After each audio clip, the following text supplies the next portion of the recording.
गोंड जनजाति भारत देश का सर्वाधिक जनसंख्या वाला मध्य भारत का विशाल जनजातीय समुदाय है। गौरवपूर्ण इतिहास, समृद्धि और सांस्कृतिक विरासत से संयुक्त ये जनजाति मध्य प्रदेश के अलावा छत्तीसगढ़, झारखंड, उड़ीसा, महाराष्ट्र, आंध्र प्रदेश, कर्नाटक, पश्चिम बंगाल, गुजरात और उत्तर प्रदेश में निवास करती है। विश्व में शायद ही कोई अन्य जनजाति गोंडों जैसी प्राचीन गौरवमयी इतिहास वाली और बदलते समय को युग के सांचे में ढालने वाली हो, जो सभी परिवर्तनों के साथ ही साथ अपनी जनजाति की विशेषताएं भी संजोए हुए है। तो आइए हम आज बात करते हैं गोंड साम्राज्य की, जिनका वर्तमान मध्य प्रदेश के बड़े हिस्से पर न सिर्फ सफलतापूर्वक शासन था, बल्कि छत्तीसगढ़, विंध्याचल, बुंदेलखंड और बघेलखंड के अधिकांश क्षेत्रों पर 18वीं सदी तक इनका शासन था। गोंड साम्राज्य में कई बहादुर और प्रतापी राजा हुए, जिन्होंने मुगलों और अंग्रेजों को लोहे के चने भी चबवाए। क्या है गोंड साम्राज्य का इतिहास, चलिए जानते हैं। नमस्ते, मेरा नाम अनुपमा है और आप CGNN के साथ हैं। गोंड साम्राज्य की स्थापना यादव राय ने 1728 में की थी, जिसकी शुरुआती राजधानी सिंगौरगढ़ बनी। वहीं बाद में राजधानी चौरागढ़ और फिर रामगढ़ में स्थानांतरित कर दी गई। गोंड साम्राज्य के शासकों ने 1857 के विद्रोह में अहम भूमिका निभाई थी। गोंड साम्राज्य ने मुगलों और अंग्रेजों के खिलाफ वीरतापूर्वक लड़ाई भी लड़ी। वहीं गोंड साम्राज्य के संस्थापक यादव राय की बात करें तो इतिहास में इनके राजा बनने की दो अलग अलग कहानियां हैं। पहली कहानी में बताया गया है कि भुआ राव के वंशज नागवंशी गोंड कहलाते थे। इस वंश के आखिरी राजा धारू शाह थे, जिनकी पुत्री के साथ यादव राय का विवाह हुआ था। धारू राव के धुरंधर शाह और महीपत नाम के दो और भाई थे। तीनों भाई के बीच बंटवारे में धुरंधर शाह को छत्तीसगढ़, महीपत को देवगढ़ और धारू राव को गढ़ा राज्य मिला, जिसके अंतर्गत मंडला, रायगढ़, लांजी, हटा, कामता, खैरागढ़, धुर्राई, कवर्धा, पुरुलिया, चौरागढ़ और नरसिंहपुर थे, जिसकी राजधानी गढ़ा थी।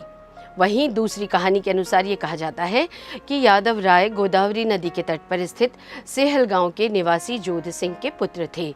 इन्होंने गढ़ा के गोंड राजा के यहाँ नौकरी की। इस दौरान नागवंशी राजा की इकलौती पुत्री रत्नावली का यादव राव से विवाह हो गया और एक समय के बाद वे गढ़ा के राजा बन गए। राजा यादव राय ने मंडला जिले के गजेटियर में 1181 शताब्दी तक राज किया। ताम्रपत्र में गोंड वंश के 63 राजाओं के नाम और उनके शासनकाल का उल्लेख मिलता है। यादव राय के बाद संग्राम शाह ने गोंड साम्राज्य का शासन संभाला, जो गोंड साम्राज्य के सबसे वीर और साहसी राजा थे। राजा संग्राम सिंह ने एक छोटी सी जागीर से शुरुआत करते हुए अपने रण कौशल से 52 गढ़ों पर अपना आधिपत्य स्थापित कर लिया। 52 गढ़ों के स्थापित किए जाने के कारण उन्हें 52 गढ़धिपति की उपाधि भी प्राप्त हुई। संग्राम शाह बहुआयामी व्यक्तित्व के धनी थे। उन्होंने कई तालाब, मंदिर और किलों का निर्माण भी करवाया था। अपने राज्य में विभिन्न कलाओं के विद्वानों को संरक्षण देकर उनकी कला का सम्मान किया, साथ ही उन्हें फलने फूलने का अवसर भी दिया। वे स्वयं भी प्रतिभाशाली थे। उन्होंने संस्कृत में रचनाएं भी की। रस रत्न माला प्रमुख है। संग्राम शाह ने अपने शासनकाल में सोने के सिक्के चलाए, जो लंदन म्यूजियम और कोलकाता म्यूजियम में अब भी देखे जा सकते हैं। राजा संग्राम शाह के दो पुत्र हुए, जिनका नाम दलपत शाह और चंद्र शाह था।